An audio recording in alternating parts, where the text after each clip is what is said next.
कुर्बानी के जानवरों की उम्रें कितनी होनी चाहिए? तो कुर्बानी जो है ये बकरे की, गाय की, ऊंट की और भेड़ की, दुम्बे की जाती है।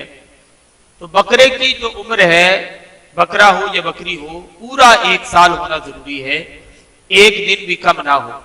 अगर उम्र कम हुई तो जानवर हलाल हो जाएगा, इसका गोश्त खाना जायज होगा, हलाल होगा, मगर कुर्बानी नहीं होगी, कुर्बानी दोबारा से करनी पड़ेगी।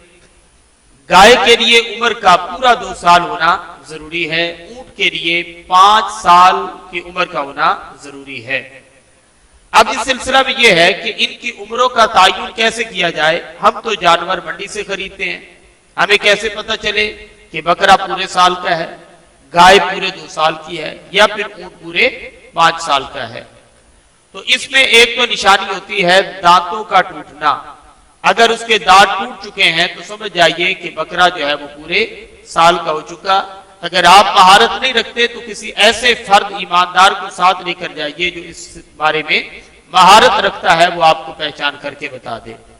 अगर किसी जानवर के ये 2 दांत भी टूटे हुए नहीं हैं और सिर्फ बेचने वाला ये कहता है कि उम्र इसकी पूरा 1 साल है, तो फिर अब उसकी बात का एतबार नहीं किया जाएगा, क्योंकि वो तो बेचने के लिए आया है, वो अपना सौदा बेच कर ही जाएगा, वो अपने सौदे को खोटा नहीं बताएगा।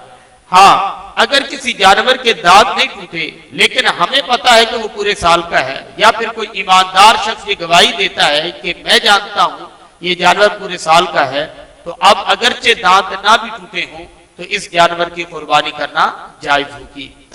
अब जो भेड़, लेले वगैरह की उम्र के मुतालिक एक गलत अवाम नाज में ये मशहूर है कि अगर ये 6 माह का भी हो तो इसकी कुर्बानी करना जायज है। तो ये मसला आधा मशहूर है, जो आधा बाकी शर्त है उसको छोड़ दिया गया है। मसला पूरा यूं है कि अगर कोई भेड़, कोई लेला उम्र में कम हो, 6 माह का भी हो, लेकिन देखने में वो साल भर का लगता हो, तो अब उसकी कुर्बानी करना जायज है। अगर उसकी उम्र भी कम है, देखने में भी कम लगता है, तो अब उसकी कुर्बानी करना जायज नहीं है। हाँ, देखने में कम लगता है, उम्र पूरी हो चुकी है, अब उसकी कुर्बानी करना जायज होगी।